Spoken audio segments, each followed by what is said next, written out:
Authentic ইসলাম TV, সালাফদের পথে, আলেমদের সাথে।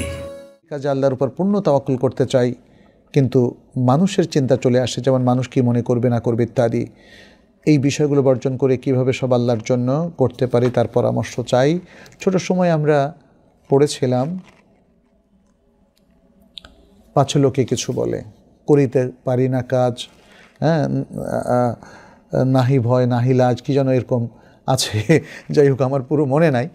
তো মানে পাছে লোকে কিছু বলে, এই জন্য আমি করতে পারি না, এই জন্য আমি সালাত পড়তে লজ্জা লাগে, টাকনুর উপরে প্যান্ট পরতে লজ্জা লাগে, দাড়ি রাখতে লজ্জা লাগে, টুপি পরতে লজ্জা লাগে, কোরআন পড়তে লজ্জা লাগে।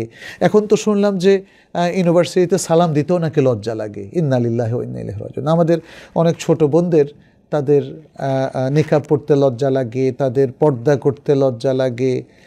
এটা ভয়ঙ্কর ভয়ঙ্কর। তাহলে ইসলাম পালন করতে তো লজ্জা লাগে, তাই না?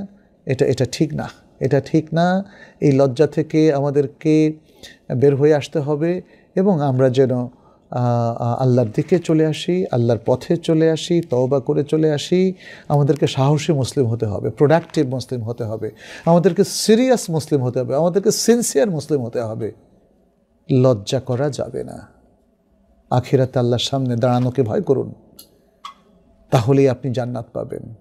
আর যদি লজ্জা করেন এবং আপনি আল্লাহকে অগ্রাহ্য করেন, আল্লাহর নির্দেশ, রাসূল সাল্লাল্লাহু আলাইহি ওয়াসাল্লামের সুন্নাহকে আপনি অমান্য করেন, তাহলে নিশ্চিত আপনার জন্য ভরাডুবি।